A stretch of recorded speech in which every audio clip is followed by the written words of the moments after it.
So, Nightreign.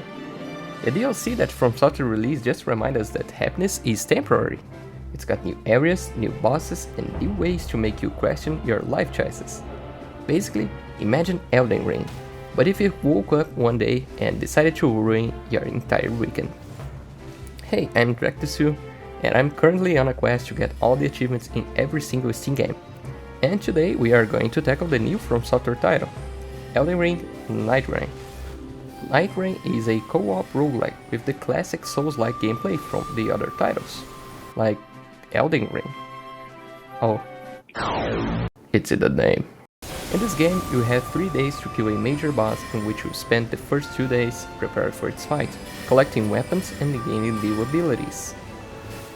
Wait, I've seen this before.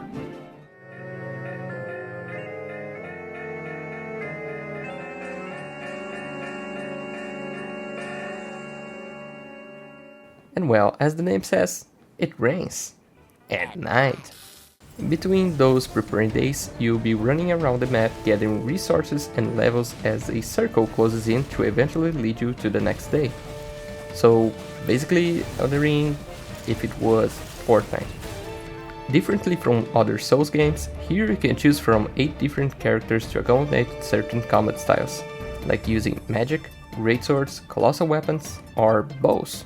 And each of them will also have a special skill to use in combat. Well, as for the achievements, I have most of the game already completed, and need just 5 more achievements for 100% completion. They are Rotted Woods. I need to find the secret in the Rotted Woods. Mountain Top. Same thing, but on the Ice Mountain event. Shifting Earth. We'll earn this one by doing the previous 2. And a Champion's Path. I need to beat the final boss as every character in the game. Doing all of this will unlock us the 5th achievement, Nightreign. Unlock all the achievements. In this video I'll be talking only about the Champion's Path achievement, as the Shifting Earth events are just luck based and ended up eventually happening between sessions. So let's get started by introducing you to some of the characters, starting with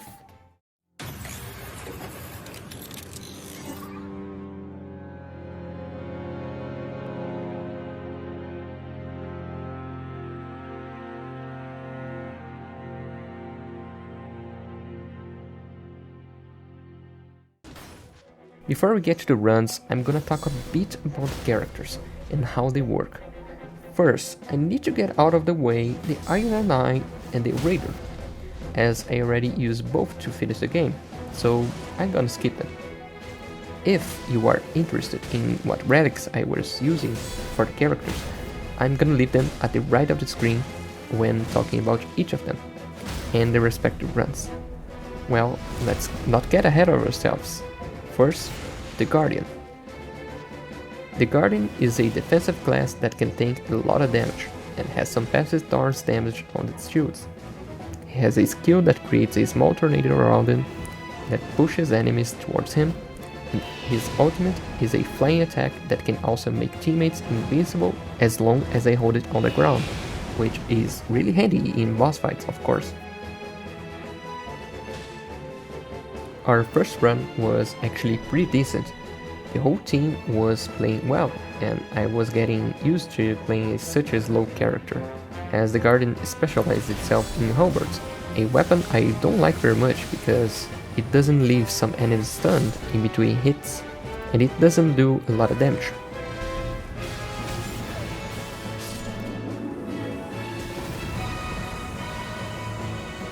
We eventually reached the 3rd day. Time to fight. We started doing pretty okay and eventually got the 2nd phase. Here's a thing.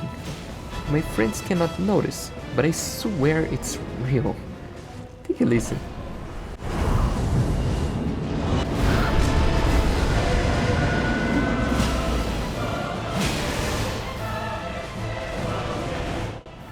Can you hear that?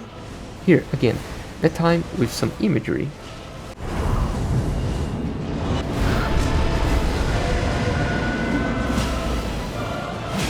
I swear that's the same sound effect. I just can't unhear it anymore. Anyways, we lost. No matter, let's do it again. For the second run, we got some really good equipment and a good amount of levels too. So, damn. So getting to the third day was pretty easy. Also, in this run, we experienced the volcano event. This makes the map shift itself and make room for some new areas. In that case, the volcano. If you go there and drop your way to the very bottom, you'll find a boss that guards a legendary upgrade for any of your equipment, so that's a must for future runs too.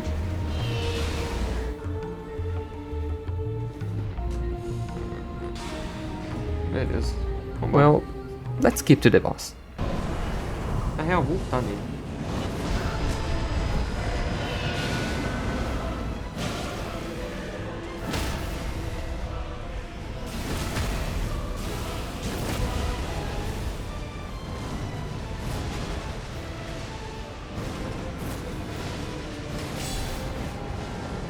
Desvia depois.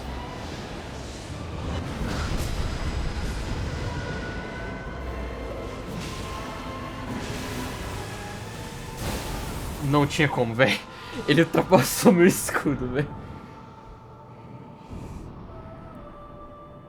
Essa vida, mano.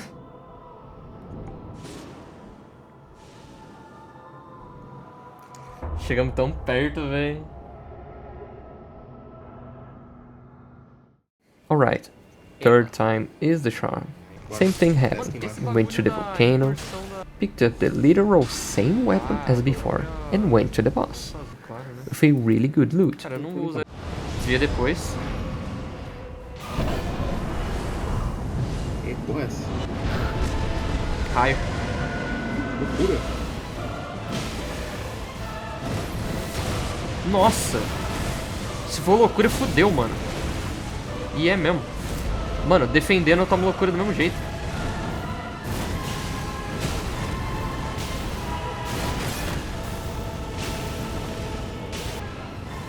Deu quase ult, né? Eu vou finalizar ele na ult. Ah, Boa. não deu pra finalizar. Tá. Oxi, tá porra. And finally, we won. And with a lot of ease, actually. One character done. 5 more to go. Oh yeah. Acendemos. Made in Heaven. Cheguei com um pouco de sono aqui ainda.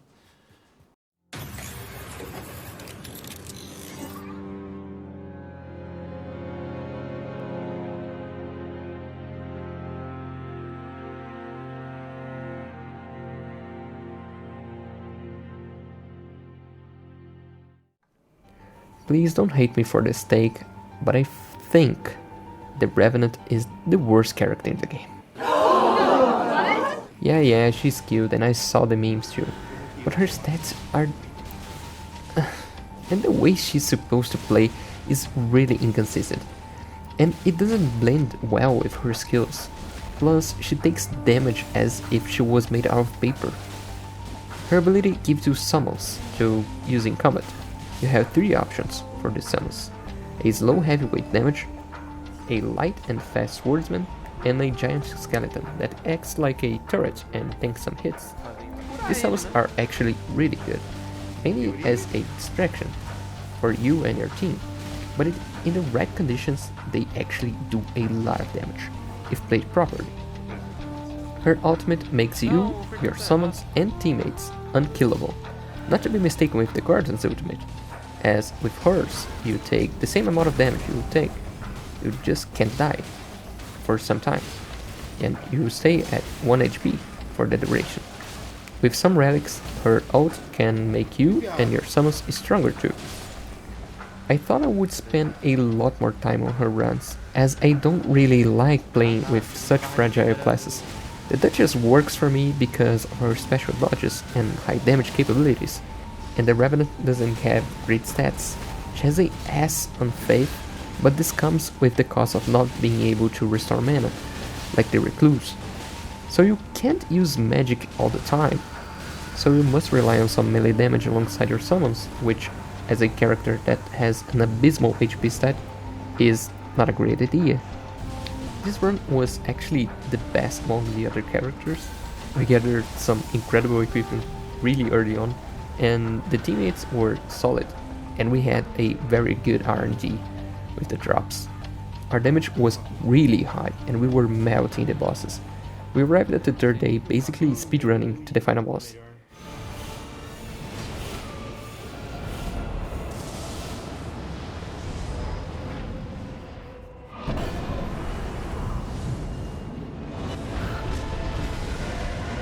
No, dei parry.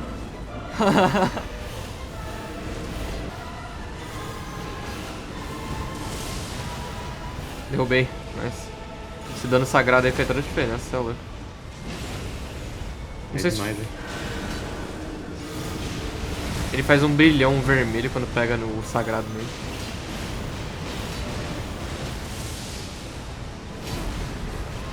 Você tá imortal, mano, tá suave.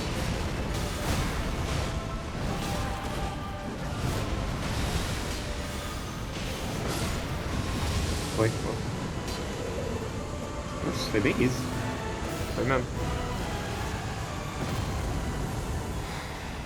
Você é louco, vocês pegaram as melhores armas do jogo aí também. Sai fora.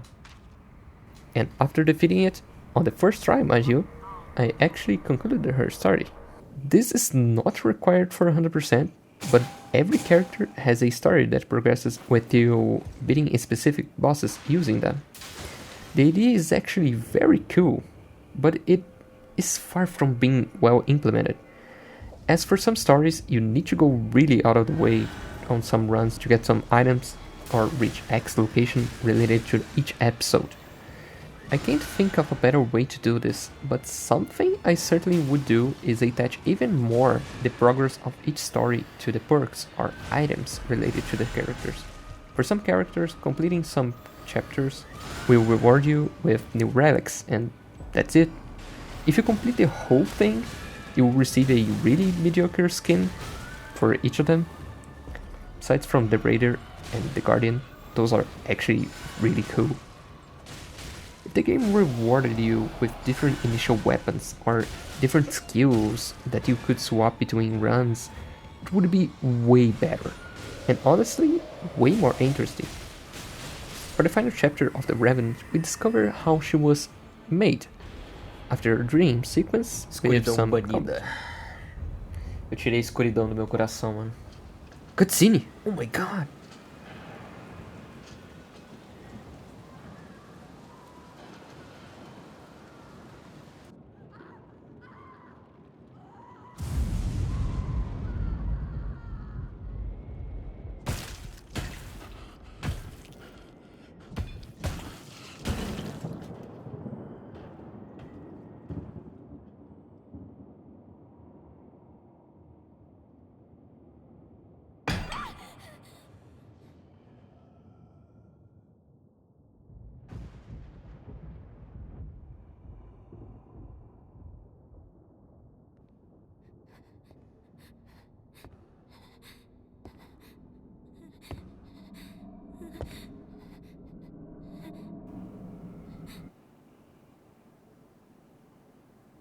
Miyazaki? Oxe?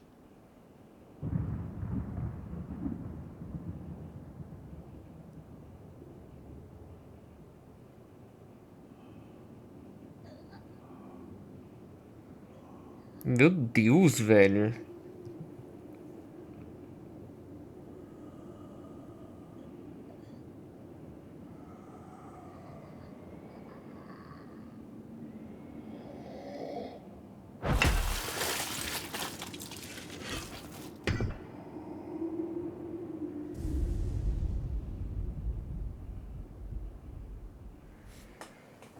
Cara, eu não vou nem te falar nada. Veja por você mesmo, velho. Mano do céu.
The Wilder is the initial character you play as. He is a really well-rounded character and can use basically any type of melee damage in the game, but it specializes itself in greatswords, being even more capable of dealing damage with its skills. His skill is a hookshot that fires forward out of combat, making you gain a lot of speed if bunny hopping. In a game that optimizing your routing and being fast with decisions and combat, this hook can make all the difference. When in combat, the hook will pull enemies towards you and make them stun for a bit, and if the enemy is heavy, you'll be pulled towards them. And that's it. If it weren't for relics. This skill can be the most OP skill in the game, with the red relics of course. There is a relic that makes you gain a new attack when pulling or being pulled by the hookshot, that makes you deal a quick heavy attack if you are using a greatsword, and by using said attack, your sword will be enchanted with fire.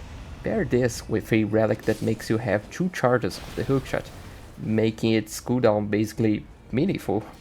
Plus, there's a relic that makes you deal more fire damage, carrying over to his ultimate.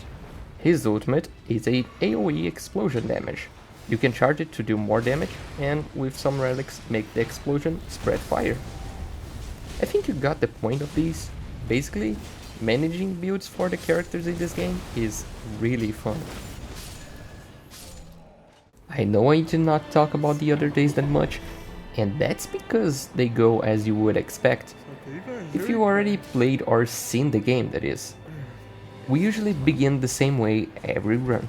We drop into a camp with low level zombies, or mice, get to level 2 and go straight to the nearest fort. From there we usually follow a line around the outside of the storm as it closes in. On the second day, the focus is always to go to the fort in the center of the map, as we can farm high amounts of runes from high level enemies there, leveling up way faster, and my luck turn around tremendously, with good perks, good teammates, and good performance.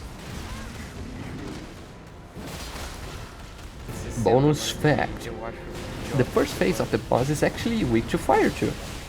The game doesn't tell you that, but there's some other bosses that have more than one weakness. The fire weakness go away on the second phase though.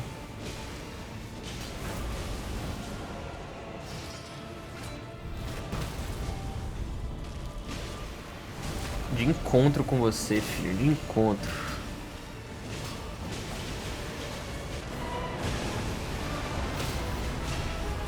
Finalizado.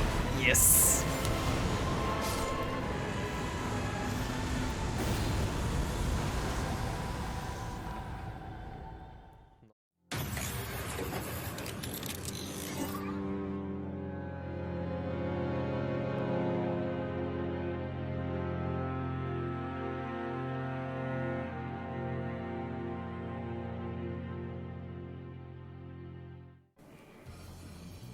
The Duchess is pretty good.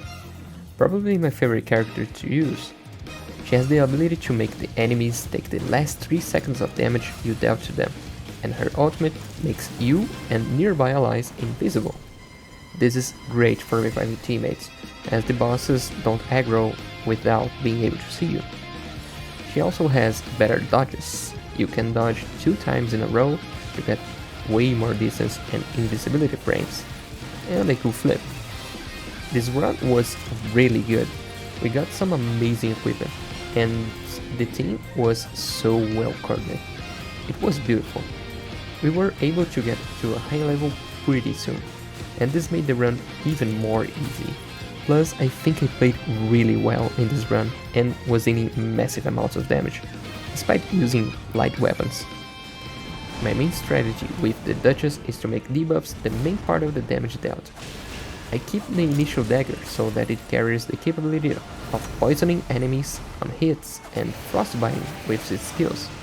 With a very well played run, we beat it on the first try.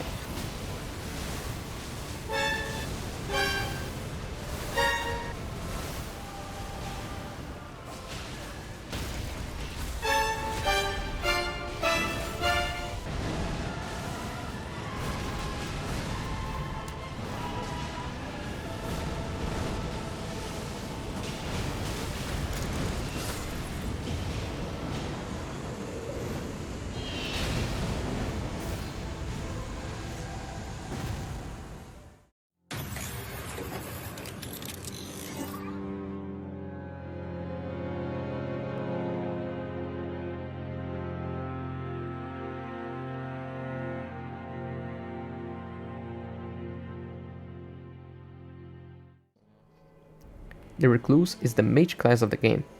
She specializes in spells and staffs, differently from the Revenant, that uses Faith as her main source of damage.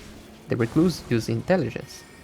This basically separates the source of damage, being Faith used for incantations and Intelligence for spells.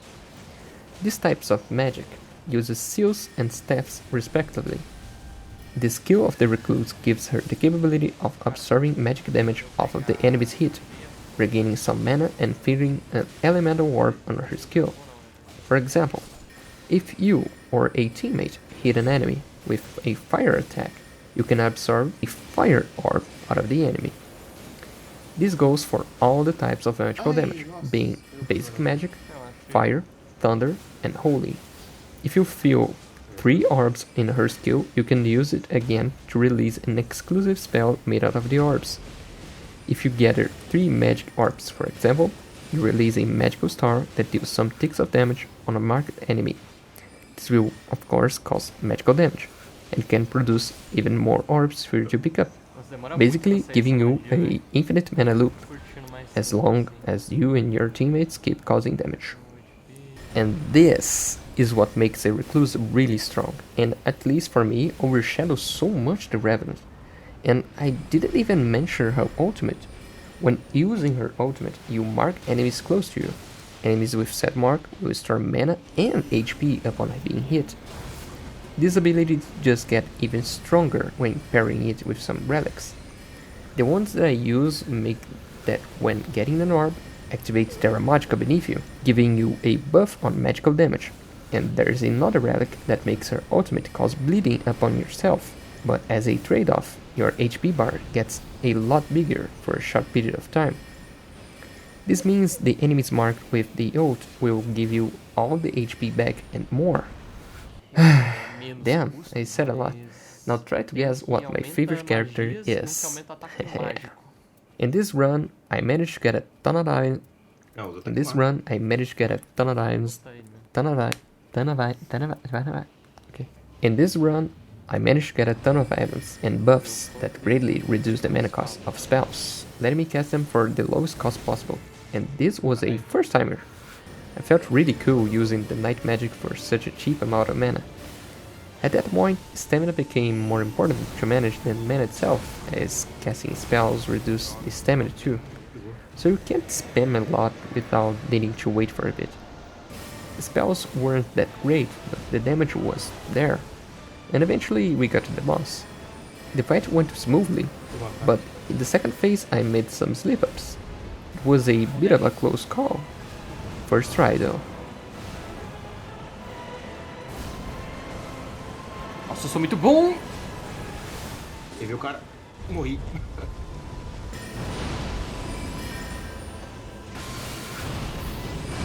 Nice, já era. Boa. Ainda tinha um revive aqui. É, eu também.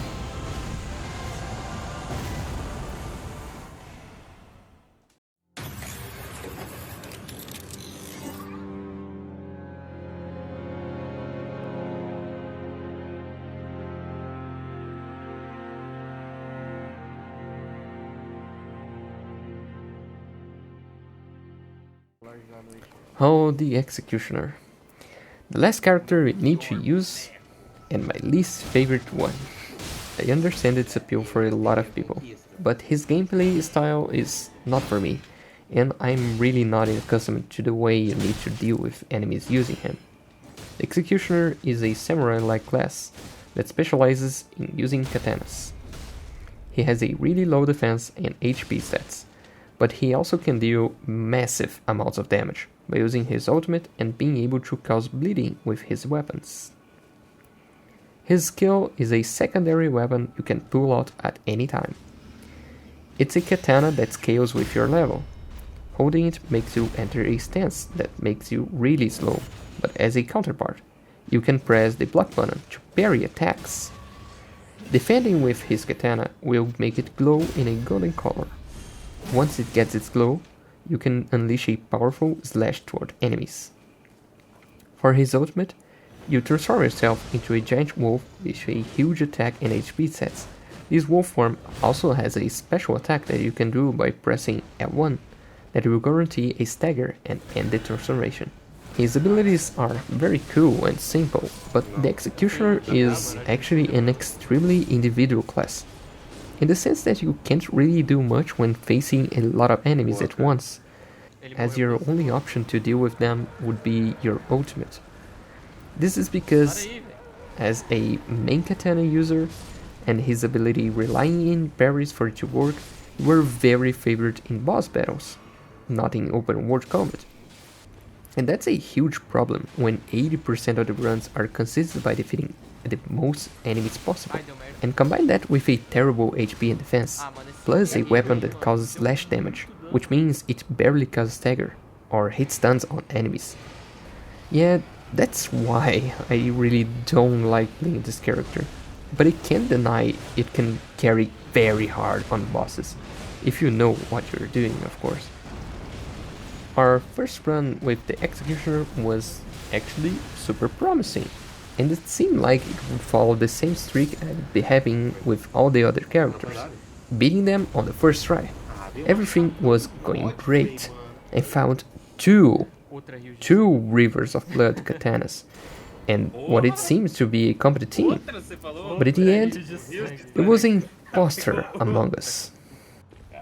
Arriving at the boss, we noticed that our teammate, Uraloi, had never faced the final boss before, and he died multiple times during the fight, not contributing much.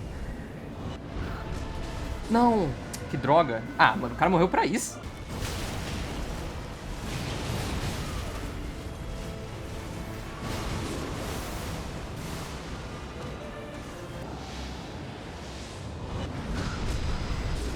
Ele morreu de novo. Cara, ele não. É a primeira dele enfrentando.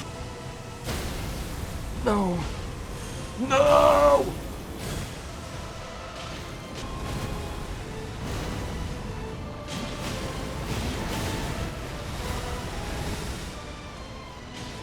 Bro even stood up on top of his own spectating us. Ai, que merda. Eu tenho revive, Esquece o cara, mano. Foca. In the end, we lost, but it Acho was que já era pra mim. pretty close. Droga. Esse golpe tem que estar longe, não dá pra desviar, velho. Nossa, nosso parceiro era muito noob, mano. Com força mesmo, velho. Right after, I tried again. A run full of bad luck, where I was stuck with a terrible katana since the very first day, and unfortunately had to carry it all the way to the final boss due to some terrible drops. Something, little did I know that katana would be the first and last weapon I'd use for the entire run. From that point on, the journey was going to be a long one. Ah, que merda. Tinha um fogo muito perto de mim, eu ia desviar do fogo primeiro.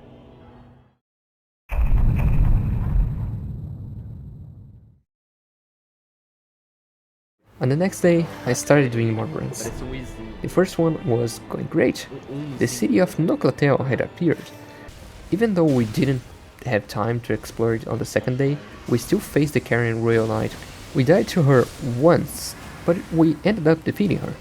A perfect chance to take on the final boss and finally put an end to all of this. Good weapons, a solid team, and then we all got disconnected from the game servers out of nowhere. Well, life goes on, I guess. Nothing else could possibly go wrong. Alright, this one went about how you'd expect. Our teamwork fell apart really early, and once again, we didn't have much success with Noclatel. We went in, came out empty-handed, and by the end of day 2, I think we only won through pure skill and a lot of luck, because our levels were really low. And of course that carried over to the final boss, where we didn't do so well either. Here's where I need to rant a bit about some map events, because I'm blaming them for this loss. The entire run's planning was thrown off by the city. It blocks access to more flex churches, and most importantly, it prevents the central fort from spawning, the single biggest rune farm in the game, along with mini bosses rewards. I feel like the same thing happens with the Ice Mountain event, at least from my experience. It's way more common, takes up a quarter of the map, and the worst part? The Night Circle almost always close towards the event area, and in the mountains case it's a huge problem, because the enemy drops there are limited to items that only help fighting the dragon at the summit. Frost resistance, dragon slay weapons, that sort of thing. Plus the lack of ruins, churches, camps in this part of the map really hurts. But back to the city, it's somehow even worse. Sure, there's a good number of bosses concentrated there and they are relatively easy to kill, but navigating the maze-like layout is a nightmare. And the biggest problem? The Night Circle closes outside the city. That means if you want to run the event efficiently, you need to explore it as fast as possible, right after the first circle closes on day 2, which goes completely against how long it takes to traverse the city itself. It's just not worth it. Not with the missing flex churches and not with how much of the map gets cut off. You lose 1 mine, 2 open world bosses, 1 prison, and the lake's content. Like the camp with a more accessible shop, about 3 to 4 scarabs that drop a talisman, and the best advantage point for the rest of the map. Okay, rant over, we lost. Alright, this time we're doing it. Our new teammate was Jack. We started strong. My teammates found insanely powerful weapons and spell day 1. And Jack got Renala's staff with her iconic moon spell. That alone gave us a huge advantage. My luck picked up halfway through the day 2, when I got a holy damage katana. Perfect for the boss. And if you didn't know, holy damage is super effective against this boss. Eventually, we reached the final boss. The first phase, smooth. I hadn't died once. I was dodging everything, and our team damage was amazing, mostly carried by Jack and his moon magic. Right then and there, I thought, yes, we are finally getting this platinum. And then, eyes lit up. Even Jack went down, but it's fine. He'll get up and revive us easily with his magic, especially with how much damage he's been dealing. When I get up, I just act as a bait for him. Maguinho não vai conseguir ver a nós, mas nem fodendo. Consegue, ele tá com a lua.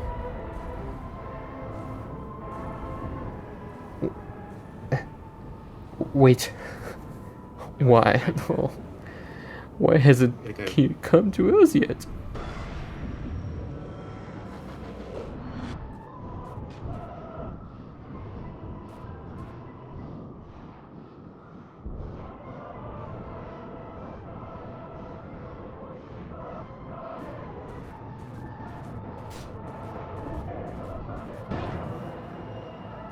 Desvia certo, velho, pelo amor de Deus.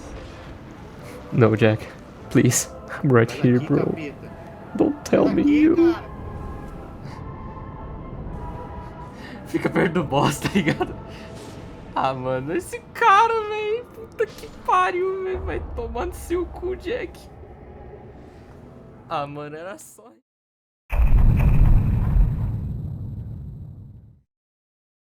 I actually considered taking a break for a while.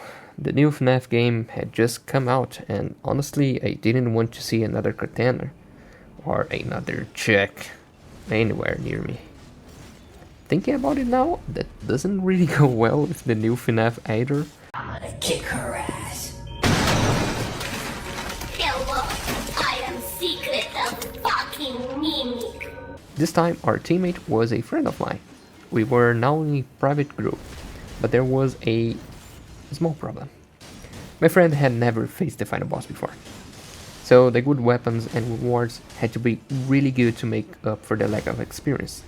And honestly, they were. We got some great perks, holy damage weapons, and for me, a max level katana. dropped by invading executioner.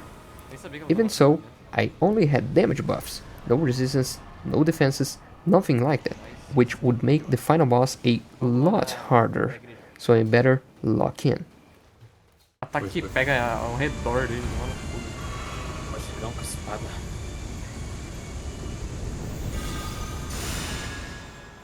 Eu não sabia que pegava em vocês. Vou até usar de novo.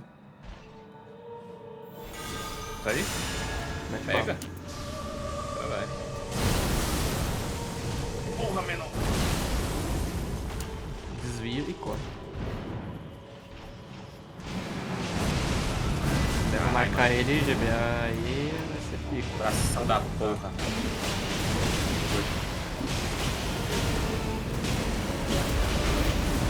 Vai correndo.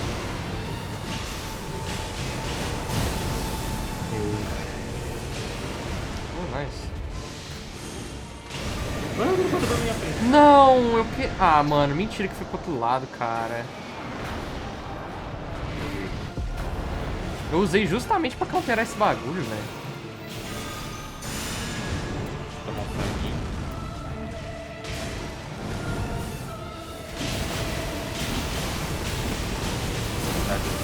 Sai de perto, sai de perto. Ô, mano, eu já cansei de avisar isso.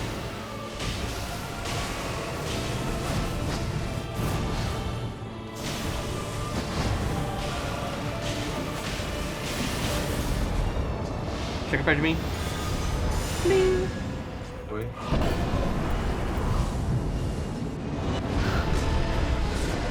Nossa, nem fudendo.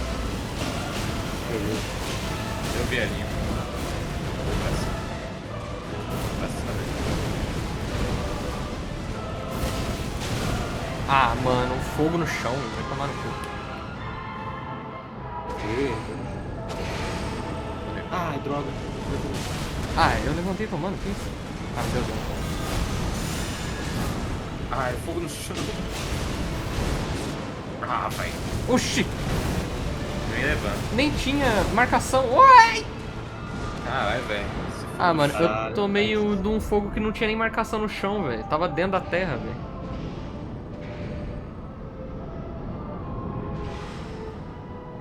Sai daí, foca no boss aí.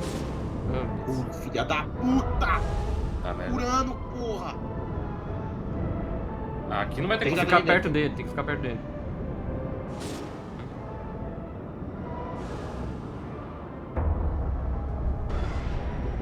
Pô, tava bom a run.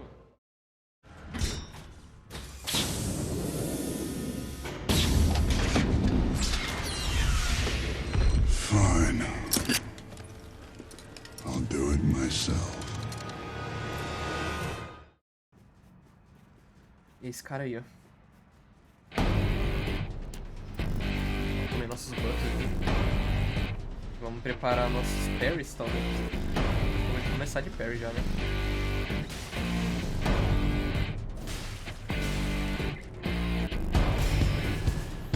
Nossa, ele quebra...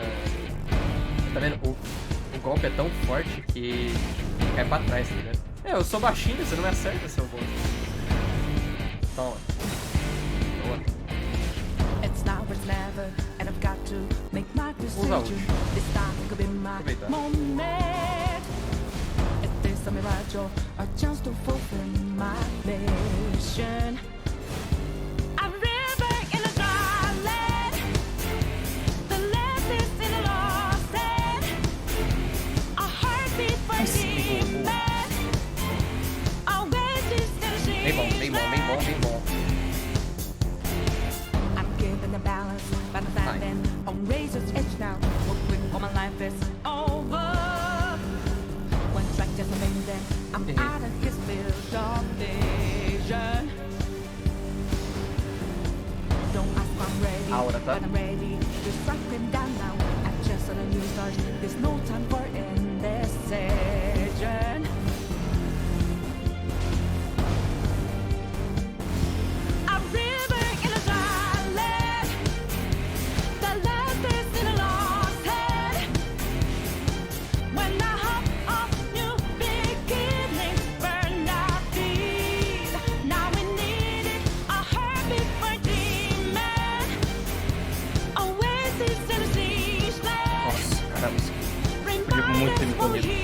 Vá, esse ataque é da hora pra caralho.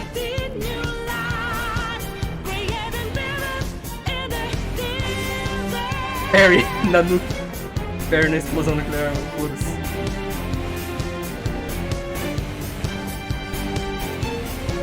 Que merda, velho. Quando ele balança a espada, vem essa onda e tipo.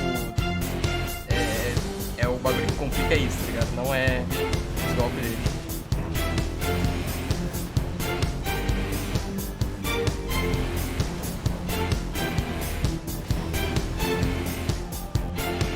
My heart is a furnace, had a selling my word of conflict. One goes what keeps me going. Take back what I lost to the bosses of greed and fear. Yeah. Don't ask if I'm ready, but I'm ready to take them down now. The time for a new start is constantly drawing nearer. A river in a valley, the lessons in a lost head. Deixa eu pegar. Nossa, quase que eu perdi esse. When the hope of new beginnings burned our feet, now we needed a heartbeat for demons. Bora, farming. Always this in the seas, Eu não vou gastar agora, velho. remind us from here for creating Eu new fiquei agora. Veneno, eu acho. creating rivers in the desert.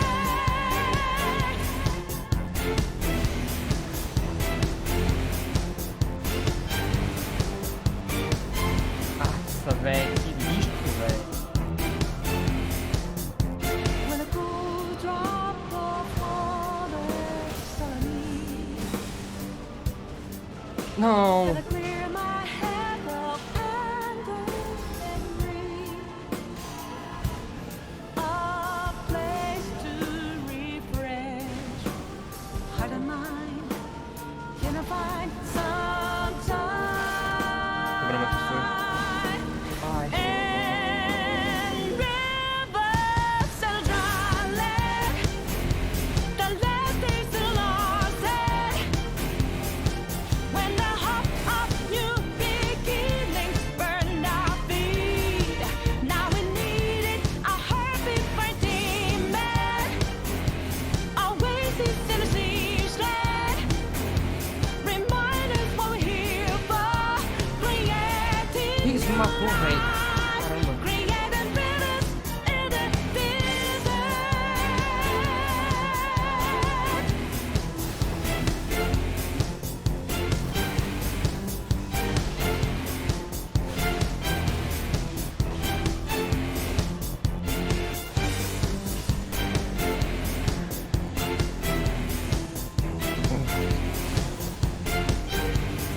Yes, cara. Yes. Ai, apareceu os conflitos aqui, velho, mas não dá pra ver, velho. Yes, velho. Caramba, velho. Nossa, concentrado até a morte aqui, velho, na moral. Nossa, velho. Sem a ajuda de geral, mano, fica muito mais fácil, aparentemente, tá ligado? Cara, eu sei que eu sou bom. And that's it. Thanks for watching. Leave a like, subscribe, and maybe comment what game should I do next. Nightreign is now game number 95 that I have 100% completed. And maybe I'll do multiple games next. Also, you can check this full run on my live channel. Also, I'm going back to streaming. I'm going to do some of the games live on Twitch. So if you want to check out, feel free to join the community. With that being said, stay tuned for my next achievement.